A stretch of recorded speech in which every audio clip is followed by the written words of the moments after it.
Hello and welcome back to the course How to Write Professional Emails. In this video we're going to look to the importance of a professional email address, Outlook as a software tool to send your emails in a professional way, and a breakdown of how to write a professional email. A professional email address is something that makes you look professional. Well, that's why it's called professional email, am I right? But still, a lot of people use their names or nicknames as their email address.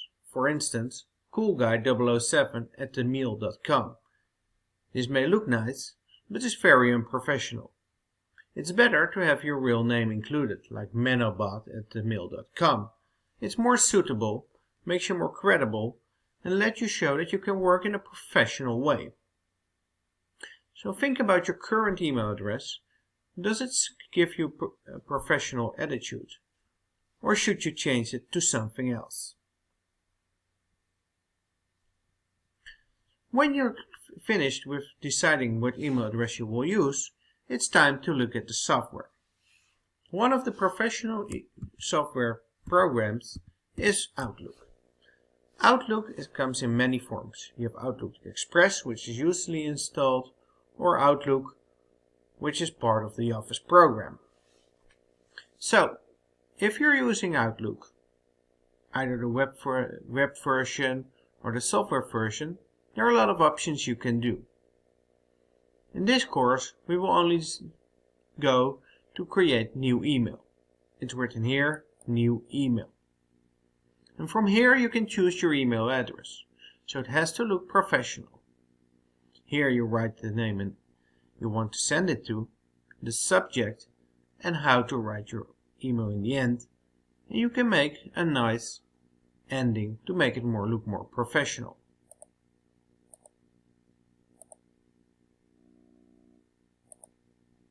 So, using Outlook is a great way of making sure that you have a professional attitude towards your potential employer.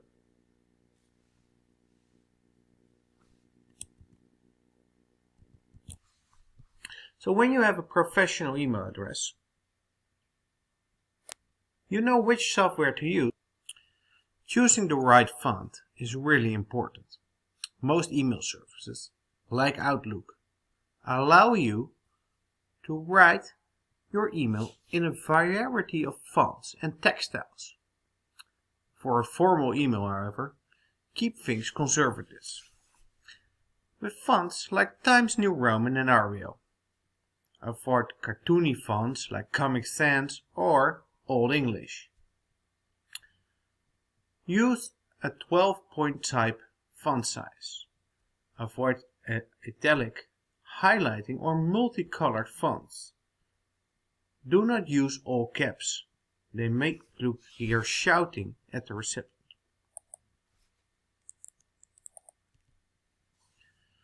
Well, how do you write your professional email? There should be a heading, a solution, the body, the signature. In this email, we also tell you what not to do. The heading of your email should be short and accurate. Use keywords in the subject line that suggest exactly what you're writing about, in just a few words. This helps to make sure that readers don't overlook your email because the subject line is missing, is too vague, or suggests the email is unimportant, or maybe worse, spam. Subjects like quick question, contacting you, or email about an important matter are too vague or obvious to be useful. Sometimes even considered spam. A good heading alerts your recipient to a single primary topic and a specific date. After choosing the right subject line, it's time for a solution. Always use a proper solution. Use formal and open email with a solution, addressing the recipient by name, including the person's title, Mr., Mrs., Dr., etc., with the last name followed by a comma or colon.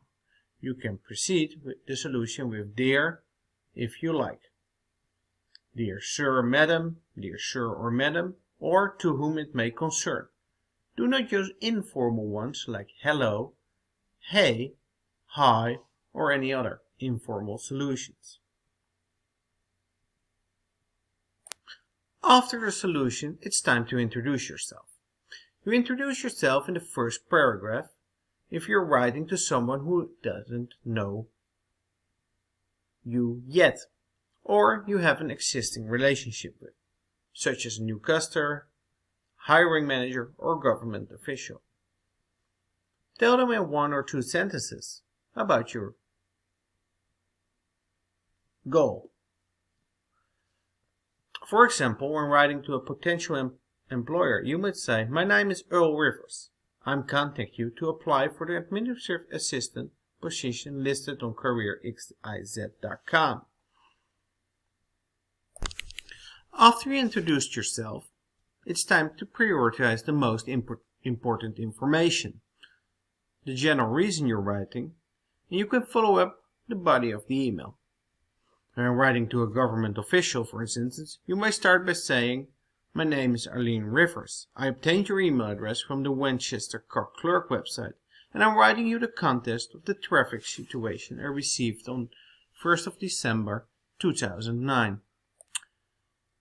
When you introduced yourself, the reason you're writing, it's time to get to the point. For a formal email, it's okay to be direct as long as you're polite. Beating around the bush will only lose your reader interest and make it harder to figure out what you want. For instance, when writing a professor, don't waste space with unnecessary paddings like, this is Darlene Frankrijk. Do you know me? Chem 2111 is my favorite class right now. I love the way the lectures are so organized. I can always follow along and know what will be on the test. Speaking of tests, I was thinking about the next exam. Instead, it would be much clearer to write something, this is Darlene Frankrijk. I'm a student in your Chem 221 class, and I'm writing about a potential exam time conflict.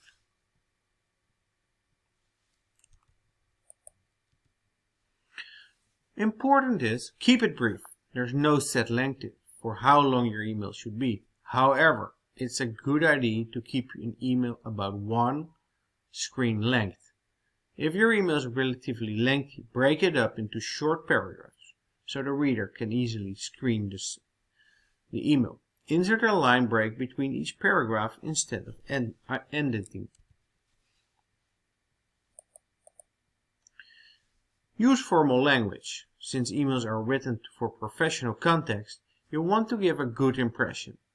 Use complete sentences and polite phrasing. Avoid things like slang, unnecessary contradictions, emoticons and emojis, profanity and jokes.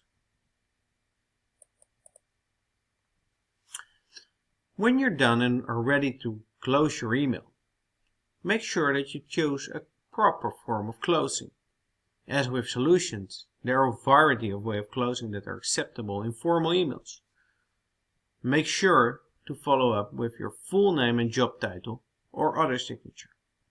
For example, yours sincerely, yours cordially, respectful, best, your student. But make sure that your formal signature is there. Thank you for watching to this video, and I hope to see you in the next one.